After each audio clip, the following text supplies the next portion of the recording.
My name is Vivian and I am 32 years old. Growing up, it didn't take long for me to realize that in my uncle's family, love and attention were not given equally. From the moment I moved in with them after my parents' tragic car accident, it was like I was constantly reminded that I was the outsider looking in. My Aunt Felicia and Uncle Harrison had already built their perfect world around their daughter Catalina. She was their golden child, the one with the dazzling smile, the sweet laugh, the perfect little princess everyone adored. Me? I was just the orphan niece they took in out of obligation. I remember my high school graduation day vividly. I had worked 3 part-time jobs to save for college, dreaming of studying biochemistry and making my parents proud, wherever they were. When the family celebration began, I watched as Felicia presented gifts with theatrical flair. For Catalina, who had barely graduated with C's, there was a brand new MacBook Pro and a designer purse worth over $3,000. For your influencer career, darling. Felicia squealed, clapping her perfectly manicured hands. You're going to be such a star. Harrison beamed with pride, already pulling out his phone to document the moment for Catalina's social media. Then Felicia turned to me with that practiced smile I knew too well. And for you, Vivian, she said, handing me a small, clearly used textbook. Organic Chemistry, 3rd edition. I thought it would be practical, she said. The book was dog-eared, highlighted by someone else's hand, probably picked up at a garage sale for $5. My heart sank like a stone in my chest, but I forced a grateful smile. Thank you, I whispered, clutching the worn book against my chest. It's perfect, I said. Nobody noticed the way my excitement crumbled into humiliation. This pattern became my reality for years. Whenever Catalina posted a new selfie or gained 1,000 followers, Felicia would throw mini celebrations, buy her new clothes, and share her posts with everyone she knew. When I earned my PhD in biochemistry at 28, becoming the youngest researcher at Patterson Pharmaceuticals, I got a distracted, "That's nice, dear," before the conversation immediately shifted to Catalina's latest brand partnership. At work, I buried myself in research and late-night lab sessions, craving the validation I could never find at home. Every published paper, every patent, every breakthrough I achieved went unnoticed in their house, while Catalina's Instagram posts were printed and framed on the main wall. I learned early on that in their eyes, love was conditional, and I didn't meet the conditions. Catalina was everything they valued: photogenic, popular, and profitable through her online presence. I was the awkward, bookish shadow they tolerated, always too serious, too ambitious, too different. Still, I never gave up. Deep inside, a fire burned, a stubborn, unyielding belief that one day I would prove my worth. Not for their approval, not for their love, but for myself and the memory of the parents who would have been proud. And that day would come sooner than anyone expected. The day I left for graduate school was the first real taste of freedom I ever had. I still remember standing in the doorway, my bags packed and my heart pounding, as Harrison gave me a distracted nod and Felicia told me, "Don't get too caught up in all that science stuff. You'll need to find a husband soon." I ignored them. Graduate school was a revelation. In classrooms and laboratories, I was no longer the outsider. My passion for pharmaceutical research and drug development wasn't strange. It was celebrated. For the first time, my dedication opened doors rather than slammed them shut. Research grants, fellowship opportunities, conference invitations, I chased every chance and grabbed it with both hands. While other students spent weekends socializing, I spent mine in the lab running experiments and analyzing data. My hard work paid off when I earned my PhD with honors, landing a position at Patterson Pharmaceuticals before I even defended my dissertation.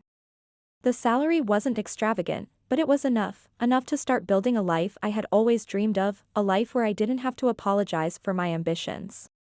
I lived modestly, saving every bonus, every raise, every extra dollar.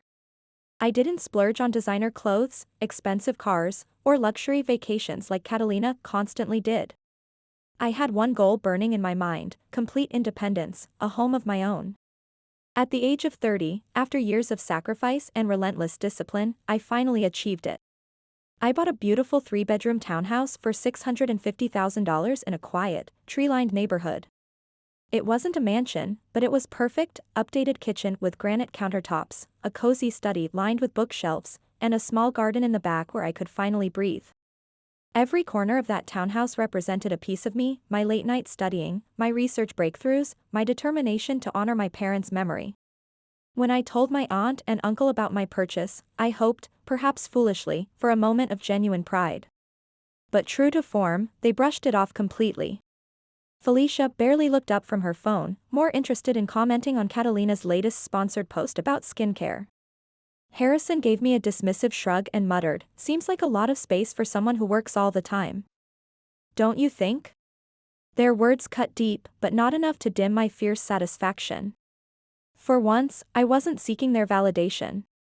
I had built this life for myself, brick by brick, and nothing, I thought, could take it away from me. I was wrong. Catalina's engagement party had been the talk of the family for months.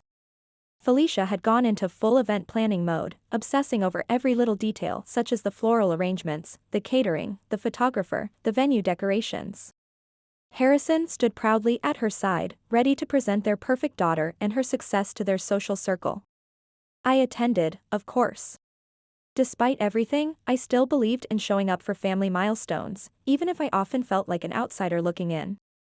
The engagement venue was stunning, an upscale restaurant's private dining room decked out in blush pink and gold, crystal chandeliers casting warm light overhead, and a string quartet playing softly in the corner. The guests buzzed with excitement, laughing, mingling, sipping champagne and posting photos to their social media accounts.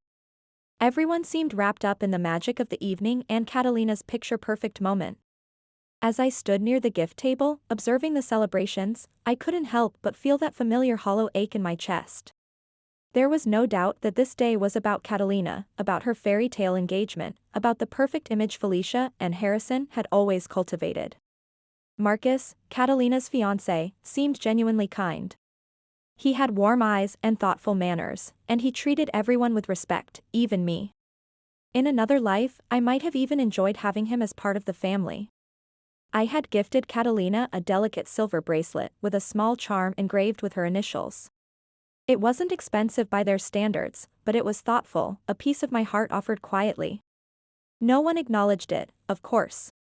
It was just me, after all. The evening was in full swing.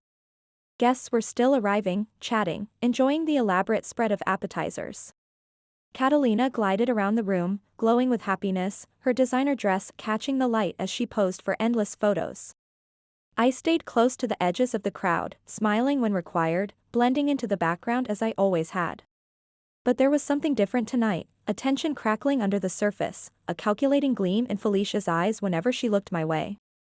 I didn't know it yet, but the evening that was meant to be a celebration would soon twist into something else entirely, something cruel, something that would change everything. I was sipping a glass of sparkling water near the entrance when Felicia waved me over with that practiced smile I knew meant trouble.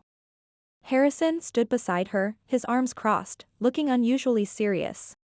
"Vivian, darling, we need to discuss something important," Felicia said, her tone dripping with false sweetness that always made my skin crawl.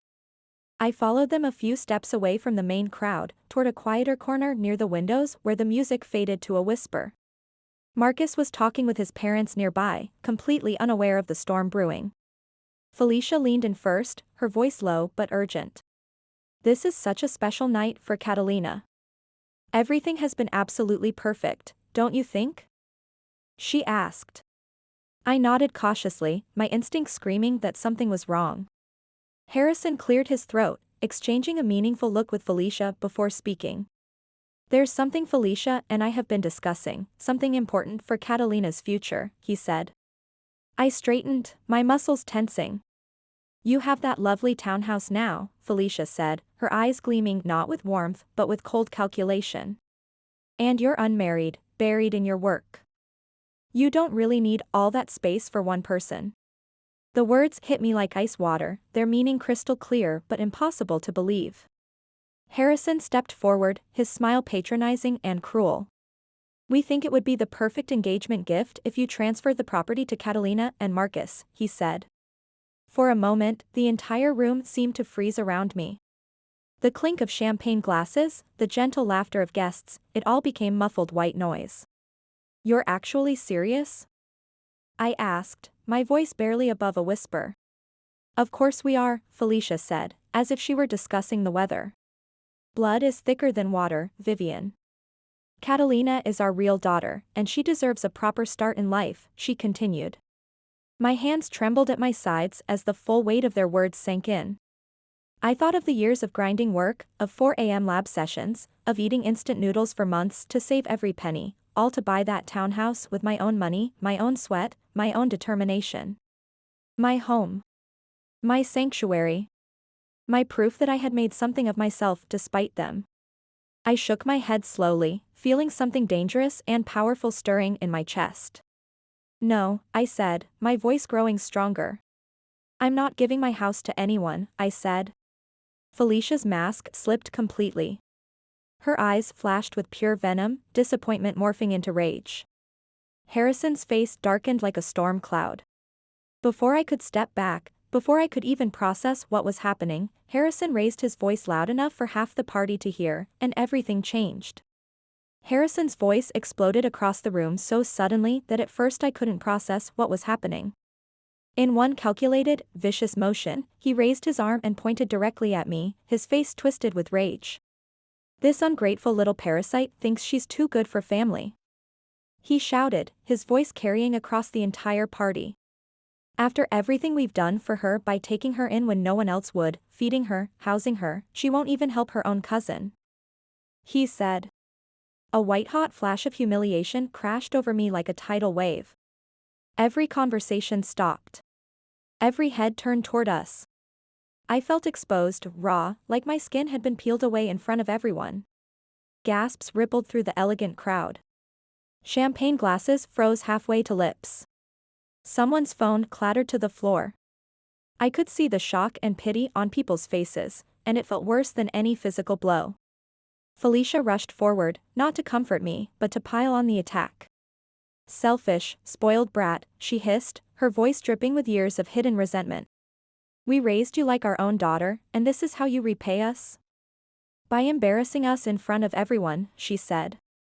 I staggered backward, my vision blurring with tears I refused to shed. Around me, guests pulled out their phones. Some started recording, others whispered behind their hands, all of them feeding on the drama. Catalina stood frozen in her designer dress, her mouth open in shock, her perfect Instagram moment completely ruined. Marcus, from across the room, was already moving, pushing through the stunned crowd toward me. Before he could reach me, a voice cut through the chaos, sharp and commanding. That's enough. Shouted a man I recognized as Jasper, a journalist who'd been quietly observing from the corner.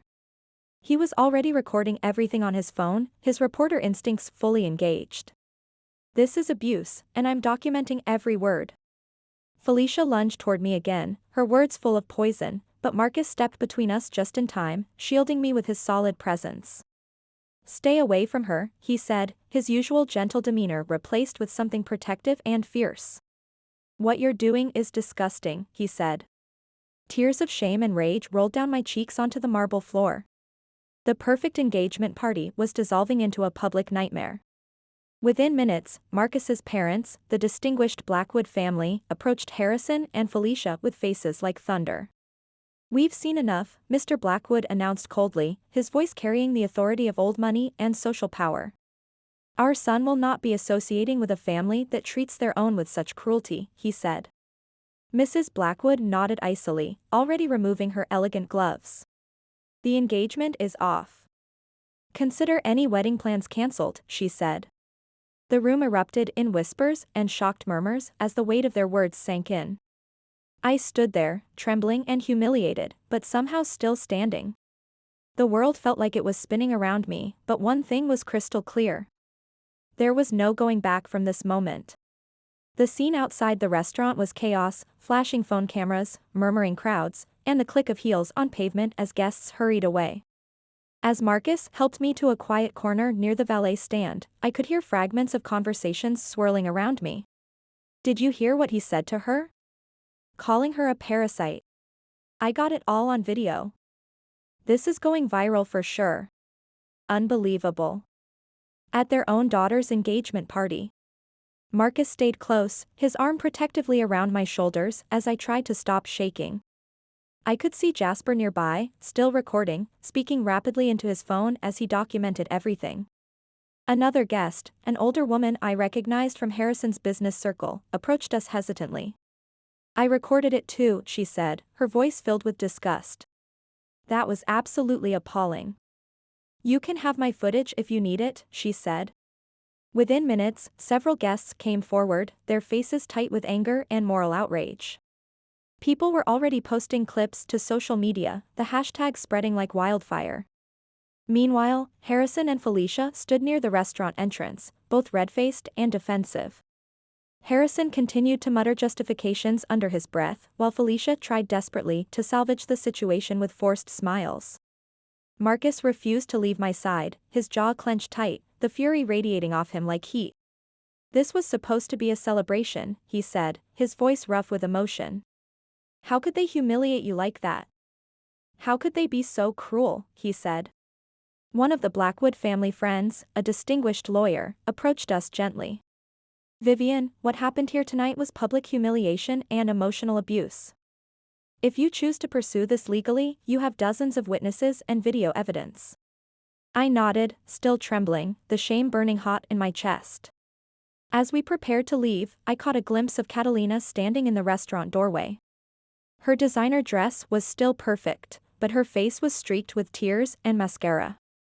Marcus's parents stood nearby, their expressions cold as winter stone. I could see it all unraveling, the perfect engagement, the fairy tale future, all of it crumbling in real time. The moment Marcus helped me into his car, sealing us away from the chaos, I realized this wasn't just the end of an engagement party. It was the beginning of my liberation. As Marcus drove me away from the restaurant, the devastation I left behind continued to unfold. Inside the venue, the once elegant atmosphere had turned toxic beyond repair. Guests whispered in tight clusters, some gathering their coats quietly, others openly discussing what they'd witnessed. No one was toasting anymore. No one was celebrating. Marcus's parents, Mr. and Mrs. Blackwood, stood before Catalina and her shattered family, their faces carved from ice. "This is unconscionable," Mr. Blackwood said, his voice carrying across the now silent room. "We will not allow our son to marry into a family that treats their own with such calculated cruelty," he said. Mrs. Blackwood nodded curtly, her diamond earrings catching the light as she shook her head. "We trusted you with our son's heart," she said, her voice trembling with controlled rage. "We welcomed this engagement because we believed in the love between Marcus and Catalina. But after witnessing this display of pure malice, there will be no wedding. Not now, not ever," she said. Catalina, still in her $1,000 dress, let out a strangled sob. Tears ruined her perfect makeup. "Please," she whispered, reaching out desperately. "Please don't do this." "I had nothing to do with what they said," she said. But Mrs. Blackwood stepped back as if physically repelled. "This is not just about tonight," Mr. Blackwood continued, his voice final as a judge's gavel. "This is about character, about the kind of people you choose to be. We will not expose our family to this toxicity," he said.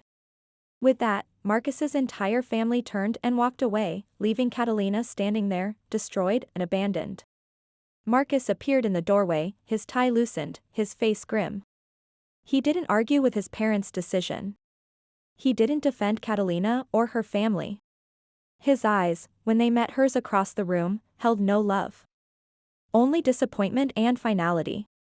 Slowly, the remaining guests began to leave, some offering awkward apologies, others simply avoiding eye contact.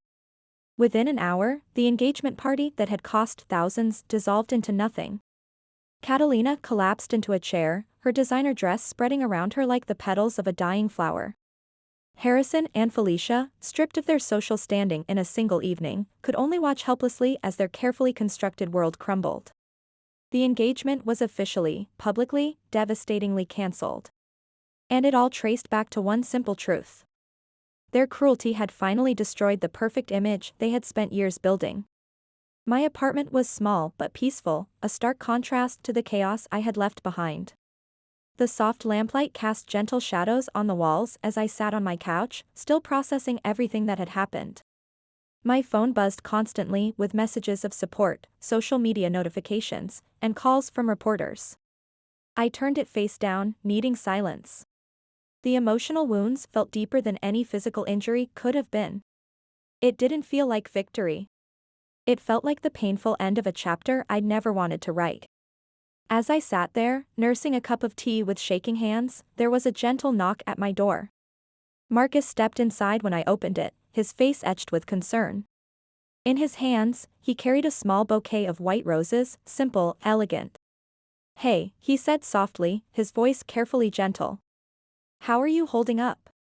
I managed a weak smile, stepping aside to let him in. "You didn't have to come check on me." "I wanted to," he replied firmly, his eyes never leaving mine. "After what happened tonight, I had to make sure you were okay," he said. He set the flowers on my coffee table and sat across from me, his hands clasped together. For a long moment, neither of us spoke. The weight of the evening's events hung heavy between us. "I'm so sorry for what they did to you," Marcus finally said, his voice thick with emotion.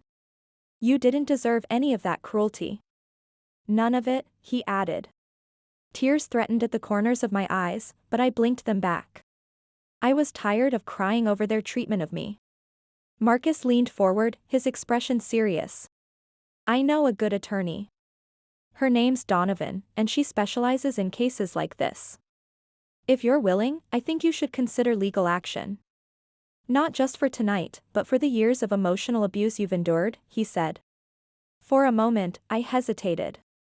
The thought of going after my uncle and aunt, the people who had raised me, felt overwhelming.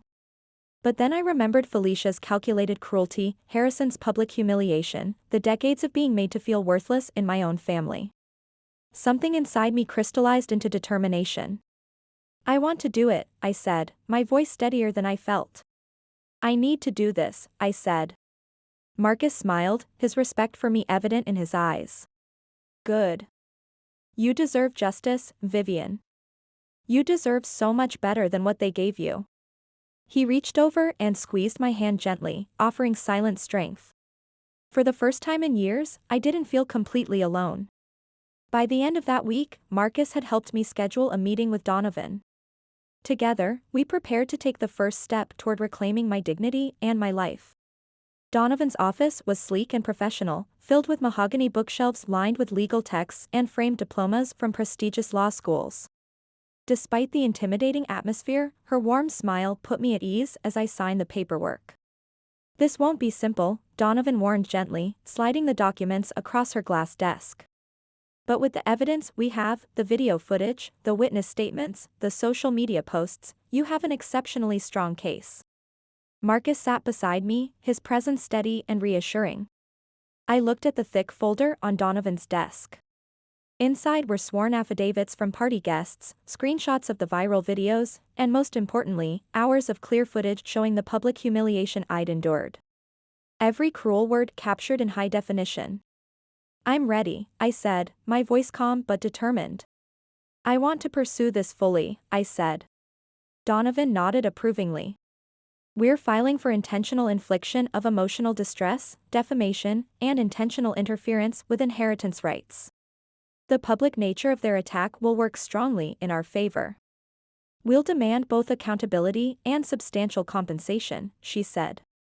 Hearing it laid out so professionally made my stomach flutter, but it also ignited something powerful inside me, resolve.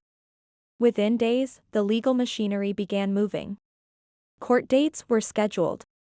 Depositions were arranged. Witnesses were contacted. When the case gained media attention, reporters flocked to cover the story of the orphan niece taking on her wealthy relatives. Harrison and Felicia hired expensive lawyers, but their public image was already shattered. I took the witness stand and told my story. The years of emotional neglect, the calculated favoritism, the constant reminders that I wasn't a real family, and finally, the devastating public humiliation at Catalina's engagement party. Donovan presented the videos to the court. The footage showed everything. Harrison's vicious accusations, Felicia's cruel words, my visible distress, and the shocked reactions of the guests. Every second was damning evidence. Witnesses testified without hesitation, describing not only that night's events but also the pattern of emotional abuse they had observed over the years. Harrison and Felicia's lawyers tried to argue it was a family dispute blown out of proportion, that emotions had simply run high. But the evidence was overwhelming. The truth was undeniable. The jury barely needed time to deliberate. The courtroom fell silent as the jury returned, their faces solemn and resolute. I sat at the plaintiff's table, my heart pounding so hard I could hear it in my ears. Marcus reached over, his hand gently covering mine. A silent message: whatever happens, you are not alone in this. The foreperson stood, clearing her throat with gravity. We, the jury, find in favor of the plaintiff, Vivian Chan, on all counts. The words rang through the courtroom like a bell of justice, cutting through years of pain and humiliation. Harrison's face went ashen. Felicia gasped audibly, her manicured hand flying to her throat in shock. For once in their lives, they couldn't manipulate the outcome. They couldn't buy their way out or charm their way through. Justice was happening right here, right now. Judge Morrison, a distinguished woman with silver hair and piercing eyes, wasted no time in delivering the verdict. In light of the overwhelming evidence of systematic emotional abuse, she said, her voice ringing with authority. And considering the profound psychological damage inflicted upon the plaintiff over many years, I hereby order the defendants to pay compensatory damages in the amount of $2.3 million. A collective gasp swept through the packed courtroom. Furthermore, the judge continued, punitive damages are awarded in the amount of $1.7 million, and the defendants are ordered to pay all legal fees and court costs. It was more than I had ever dreamed possible. Harrison and Felicia sat frozen, their expensive lawyers whispering urgently in their ears. Their faces showed a mixture of disbelief and fury as the full weight of their financial ruin sank in. As the judge's gavel fell with finality, Harrison turned briefly, his eyes desperately searching mine for any hint of mercy. He found only the steady gaze of someone who had finally found her voice. I watched them gather their things and leave through the courtroom doors, their empire of cruelty finally crumbling around them. As the hearing concluded, a breath I hadn't realized I was holding escaped my chest. It was over. The years of being made to feel less than, the calculated humiliations, the emotional warfare. It had all led to this moment of vindication. And for the first time in my life, I wasn't just surviving their treatment. I was completely, utterly free. The warm afternoon sun felt like a blessing on my face as I stepped out of the courthouse. A gentle breeze carried with it the promise of new beginnings I had never dared to imagine. In one hand, I held the court documents, official proof that my worth had been recognized and my pain validated. In the other, I felt the infinite possibilities of my future. Marcus was waiting for me at the bottom of the courthouse steps. He stood there in his charcoal gray suit, his eyes bright with pride and something deeper. Without saying a word, he walked up to me and gently tucked a strand of hair behind my ear. "You did it," he said, his voice thick with admiration. "You stood up for yourself and won. You changed everything," he said. "I couldn't have done this without you," I whispered, my voice catching with emotion. Marcus shook his head, his smile tender and knowing. "You were always strong enough, Vivian. You just needed someone to see your worth the way I do," he said. He took a deep breath, and suddenly the busy courthouse steps seemed to fade away. There were reporters and supporters around us, but in that moment, there was only Marcus and me. From his jacket pocket, he pulled out a small navy velvet box. My heart stopped. "I know this timing might seem unconventional," Marcus said, his voice steady but full of feeling. "But I've learned that real life isn't about perfect moments. It's about choosing to build something beautiful with the person you love." He opened the box to reveal an elegant solitaire diamond ring, classic, timeless, exactly what I would have chosen for myself. Right there on the courthouse steps, he dropped to one knee. "Vivian Chen," he said, looking directly into my eyes, "will you marry me?" Tears of joy blurred my vision as every emotion I'd held back came rushing forward, such as love, hope, gratitude, and pure happiness. The pain of my past didn't vanish, but it no longer defined me. I had not only survived their cruelty, I had transformed it into strength. And now I was being offered a love I had never believed I deserved. "Yes," I whispered, then with growing confidence, "yes." The crowd around us burst into applause and cheers. Marcus slipped the ring onto my finger with hands that trembled slightly, and I pulled him up into an embrace that felt like coming home. 6 months later, we had a small, intimate wedding surrounded by people who truly cared about us. No pretense, no performance, no toxic family dynamics. Just authentic love, respect, and joy. After the wedding, Marcus and I moved into my townhouse, our home. The same $650,000 property I had fought so hard to protect now became the foundation of our life together. Every room, every corner, every carefully chosen detail stood as a testament to resilience, determination, and the power of refusing to accept less than you deserve. And for the first time in my entire life, I wasn't just existing or even just living. I was flourishing, completely and beautifully alive.